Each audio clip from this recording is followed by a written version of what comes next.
Papaitan lover ka ba? Kung oo, baka ito na ang susunod mong dayuhin. Dito sa Bulacan, may isang papaitan na parang jacuzzi habang kumukulo. Kalahating drum ang niluluto araw-araw pero nauubos sa ilang oras lang. Kaya kapag nahuli ka, Alas 10 lang, minsan wala na yan. wala ka nang maaabutan. Ang sekreto, kalamansi ang gamit, Only service sila ng only soup, isang tabo, isang bande.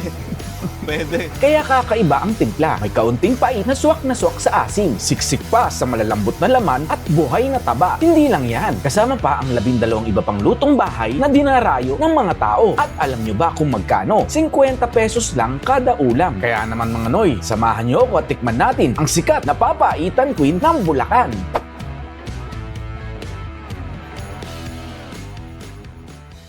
Ako nga pala po si Elizabeth Baluyot na nagtitinda ng papaitan, binansagan papaitan queen dito sa Banga First, Laridel, Bulacan.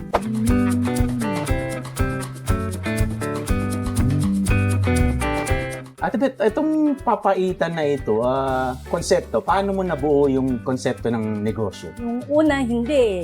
Ano lang maisip. Ngayon, yung asawa ko kasi mangangatay ng kalabaw. Ngayon, yung negosyo namin, ginawa ko na lang ganong papaitan, nauso. Okay. Tapos nag-click naman.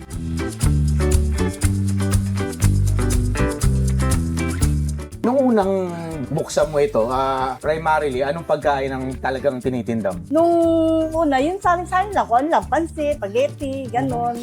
Tapos yung natuklasan ko nga iyon, yung papaitan na yon, yung negosyo ng asawa ko, ginawa kong ganon.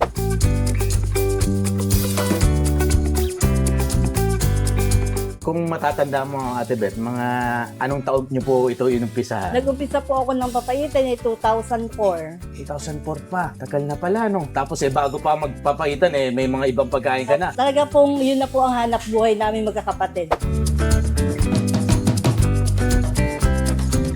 Sa ngayon, Ate Bet, sa pagnenegosyo mo ng papaitan na yan at iba pang ulam, ano yung mga nadulot sa buhay natin, mga benepisyo ng pagnenegosyo? Napakadami. Talaga? Oo.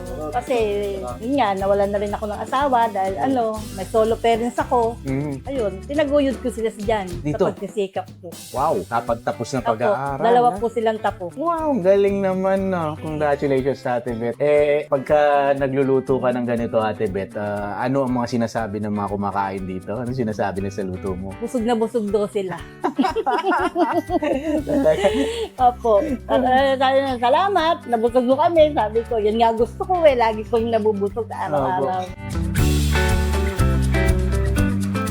Presyo niya natin, Bet, 50 pesos. Hindi ka ba nalulugi? Mga ganyan. Sabi nga nila okay lang sa akin, makaraos lang. Oh.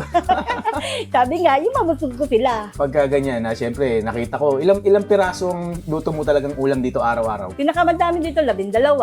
O anong oras ka nagigising niya para makapag-umpisa ka magluto? Alauna. Grabe, nag-uumpisa na kayo niyan. Kasi malapit naman po kami sa Palengke. palengke. Pero still, no, kailangan ganun karami kasi dahil sa dami ng lunulutong ulam. Ang kadamihan po kasi dito, madaling araw, mga trabahador. Kumakain na sila. Hindi po, yung binabaon nila sa trabaho. Ayun! Dumadaan dito, no? Minsan po, 10 sila, tricycle. Yun po ang pinagagayakan ko, araw-araw. Ayun palang pinaghahandaan. Opo. Kaya ang aga mo rin Kaya po, nagbubukas. maaga. Anong oras ka nagbubukas dito, Ate Bet? Balik po, 4. 4 o'clock po. Tapos anong oras ka nagsasara? Mga alauna. Launa. Ito, Ate Bet, nakita ko lang, no? Yung papaitan mo, nakita ko halos kalahating drum yung niluluto mo. Ang dami. Opo, marami po talaga. Mulat sa pulpo, yun na po yun. Ganun talaga karami. Nauubos, Ate Bet. Opo, yun din. Yun po nauna. Talaga, yung papaitan pa nauna, ha? Yun po talaga nauna. Nakita ko, ang laki nung niluluto mo talaga, no?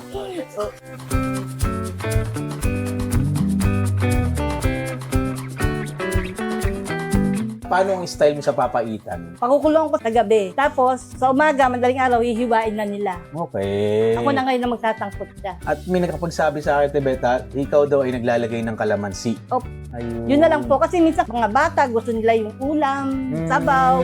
Pag pumapait, hindi makakain yung magba. Itong papaitan mo, manilaw-nilaw, ano ang dahilan nito? Ano po yun? Star margarine. Yun ang nagpapakulay. Yun po ang pinanggigisa namin. Kaya pala, no? Tapos kita ko talagang siksik sa taba din, no? Gustong-gusto ng taong taba, ano? Yun pala. Ito ate, bukod sa papaitan, ano pa mga mahilig ang taong binibili dito? Pinakaano po yan, dinuguan. Yung dinuguan mo. Opo. Gustong-gusto din nila. Yan po ang dinuguan. pagka nagne-negosyo ng ganito, ang dami mo niluluto, ang daming, alam mo na, yung potahe, Opo. gaano ba kahirap yung negosyo ng ganyan? Mahirap pero sabi nga sa tiyaga. Tayo magkakaganito kung wala tayong sikap, wala tayong tiyaga. Di ba po ba? Tsaka yung mapakain ko sila na may maibibigay akong pagkain. Opo. Pagka po wala akong maibibigay, naano ako sa mga customer ko. Mhm. Kaya po inaalala ko po sila sa madaling araw. Talaga? Kailangan makaluto na ako kagad. Grabe, no? Marami ka ng suki kasi rito talaga Opo. mga balik-balik. Pag wala pa po akong luto, nalulungkot sila. Talaga. Lalo minsan, pag naubusan pati, no? Opo, alas 10 lang, minsan wala na yan. Yung mga ulam. Opo, Naku, hindi na umabot pala ng tanghalian. hindi na. Yung iba kawawa nga. Wala nang ulam ng Sasabihin tanghali. sa akin, layo-layo namin. Ng pinuntahan. Sabi gano'n. Hindi mo naman dinadagdagan yung luto mo, talagang ganyan na lang karami araw-araw. Sabi nga, pagod. Ganun. Anong araw ka bukas? Araw-araw ba, Ate Beth? Ay, oo, wala naman Hindi ka akong sara. nagsasara. Kasi meron naman din akong yung mga bata. Okay, na tumutulong-tulong Opo. sa'yo dito. Dati, siguro nung umpisa mo, ikaw lang mag-isa. Ay, oo, talaga totoo yun. Kahit naman ngayon, ako lang lahat ng...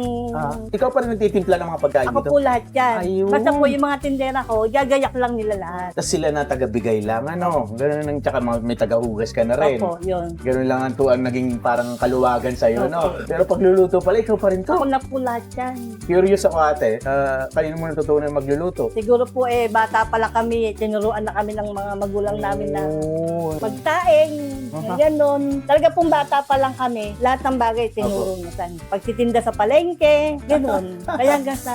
Sabi Ngayon, ko. yung mga anak ko naman, gano'n din ang ginagawa. Tumutulong din sa'yo dito. Hinahayaan ko din po silang magluto ng Ng mga putahe. putahe. At talaga, ang galing, no? Subaybay na lang po ako. Tumatanda naman din ako. Eh, hayaan ko sila naman Yeah. pagka kesa naman maghanap buhay sa malalayo. Kung meron ka pang isang ihilihin natin sa buhay ngayon, ano yun? Kung sakali. Sa akin. Siguro yung kalakasan ko lagi. Yeah. Gusto mo lagi malakas, no? Siyempre po. Yeah, para mahaba naman Para- siyempre. Naku, ipagpapalain ka niyan, ha? At ito, ate, sa mga nanonood ngayon sa atin, ano ang mensahe mo sa mga customers mo? Sa mga customer ko, siyempre, malaking pasasalamat ko sa kanila. Ha? Dahil lagi silang nandito, lagi ko sila nakikita araw-araw. Yun lang, napakasaya ko na. Dahil sila po ang nagbibigay sa akin ng lakas para magpatuloy sa aking negosyo. Naku, Ate Beth, maraming salamat sa oras mo. No? Thank you po. At naaamoy ko yung papaitan hindi ko na mapigilan. Opo, Kakain na opo. tayo nito. Thank you po. Let's Thank get it you. on, Ate Beth. Thank you po. Thank you din po sa ano ninyo. Yeah. Salamat.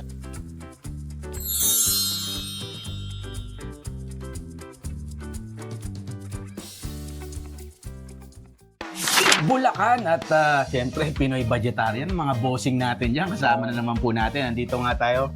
To be specific, Kuya Dex, nandito tayo sa may Banga Persia, Bahagang Looba, sa may Plaridel, Bulacan. Boundary ng Pulilan, Cha, Plaridel. Ayun, kakaliwa lang sila. At ang pangalan ng kinakainan natin ay Ayun, kay Ate Beth, Yeah, Papaitan naku. Queen. Ayan, ng Isa- Plaridel. Eh, nako alam nyo mga Noy, paborito ng Kuya Dex ng papakita ng mga, nung naikwento ko nga po kay Pinoy Vegetarian. 3 days ago, ito ulam ko isang kaldero, nadali ko, naubos ko Pero ito na naman syempre, ay pinagmamalaki ng Plaridel, Bulacan. Ang Papaitan Queen. At check namin po kanina yung lutuan.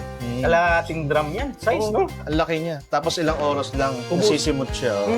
Actually, ganun po kalahating drum ang nilulutong papaitan dito. Hindi ko alam kung sa pagkakaano natin, baka mas marami pa, no? At pati po yung mga ibang ulam dito na sabi mo nga nakilala siya sa una, papaitan tsaka Dinuguan nila. dinuguan. Actually, yan ha. Tapos yun na, naganda sila ng maraming putahe. Ayan, 12. 12 po tayo araw-araw at ang presyo ay 50 pesos. yeah, Diba? lahat ng klase 50. Lahat ng klase. Only sabaw daw po ng papaitan. Ayan, ano pa nga ba? Huwag na natin patagalin ito. Yan. Tignan natin ang sabaw nito, Okay. no? Tignan mo na. Ayan, naku, mainit to ito ha. Ayan, mainit Actually, to. yan. Kaya nilagyan ng platito eh. Yun, no? Tignan natin. Check natin.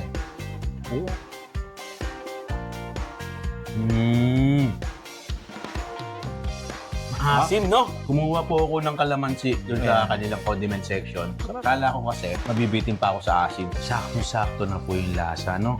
Ang dahil yung nakain dito, grabe. Coming game mga tao dito, lalo na pag pagitan na ng alas 8 onwards. Kumakain niya dito. Oo. Kasi ang operating nila dito, Kuya Dex, is 4 a.m. hanggang alauna. Nang tanghali Ng tanghali lang. Pero minsan, alas 10, alas 11, no? Last time na, ubus na agad yun. Madaling ma-sold out dito. Aha. Hindi naman siya ganun katindi yung fight niya. Sabi nga ni Ate Beth, ang ginagamit niya ng pampait dito yung, yung parang balat ng kalamansi na yun, no? Yun na yung ano. Kaya kung makikita mo, Kuya Dex, meron siyang kalamansi. Oo, kaya pala may Diba? kalamansing nakaangat. Yun ang estilo niya dito ng pagluluto ng papaitan. Oo nga naman pumapait dahil sa balat. Tapos yung asim nakakadagdag ng lasa niya. Tapos yung mga pyesa pa na mamantika, taba, di ba? Nagpupuse siya sa isang lasa ng sabaw. Ayun na. Ito yung sabi mo nga, Bulacan style. Bulacan no? style. Kasi baka may magko-comment sa inyo dyan no, na ito nga po ay parang sinanglaw. Halos kaparehas po ng sinanglaw no? Pero ito Bulacan style. Aba, hindi siya ganun kapait. Hindi siya lumalaban pa. Pero yung sabaw niya mabisang-mabisa. Sabaw pa lang. Kaya dito, only service sila ng only soup. Yung sabaw. Oo, want to sawa yan. Isang tabo, isang balde. Pwede. Diba? Pwede mo tunggilan. Bukod dito sa papaitan ay. Ayan. Model ako. Actually, kung mapapansin niyo yung mga kinakain namin ngayon ni Pinoy Vegetarian na more of the laman loobang diskarte namin ngayon. Yung chicha namin ngayon. May bobit kami rito. Ito, adobong isaw ng baboy. Dinuguan po, no? Again, syempre po napasensya na sa mga hindi kumakain ng dinuguan at itong dinakdakan. Tinanong ko kaya Tibet kanina. Kala ko sisig eh. Oo, kala ko ng sisig. Dinakdakan pala. Dinakdakan siya. Ako, isa sa mga paborito din natin yan. Tikman natin yan. isa-isa. Tikman natin Ayan. yan. Ito, tenga. Cheers! Hindi ko yung pa-asim. Ang nagustuhan ko po sa kanya, yung karne, inihaw. No? Inihaw to.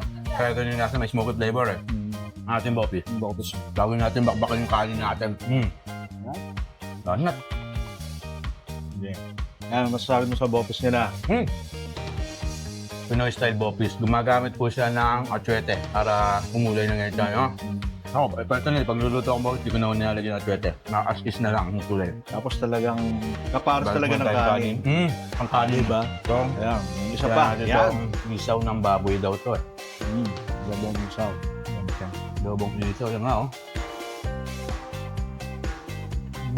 Ang mga pagkain ni Ate Beth ay, sabihin natin, lutong bahay style, ang lasa. Karinderya, pero yung lasa po ng pagkakaluto, nung tirada ba ng panigla, bahay style. Bahay style, lutong nanay, lutong bahay, na may talagang halong pagmamahal. Tama. Yung binibida niya dito. Ang lalambot ng laman ng papaitan. Walang laban, walang palagnam. Pagka Oo. yung taba niya mismo, melt in your mouth siya. Diba? Pero yun nga lang, disclaimer, hinay-hinay. Sa mga gout dyan. Ako, bakit nito? Kung kayo nakain ng gamot, pwede. Yan. Ultimated niya. Malambot. Kaya ito panalo na sa 50 pesos. Oo. Grabe, no? Actually. Mainit yung serving niya. Okay siya kasi hindi sabaw. Sabaw pa lang kasi actually ulam na. Alam niyo po, kaya nagugustuhan ng mga tao dahil yung asim na nagdadala dito. Tayo mga Pinoy, ang panlasa natin, either sweet, no? Mahilig tayo sa matamis. Tamis. Yan. Or gustong-gusto natin maasim. Kaya po yung sinigang, di ba, hindi na nawawala sa Hindi bahay. nawawala. Lagi yan, sa isang linggo, nagkakaroon po tayong ulam na sinigang, no? Ganun lang taste ng mga Pilipino Actually, preference. yung sinigang yung nag-number 1 sa Filipino dish natin.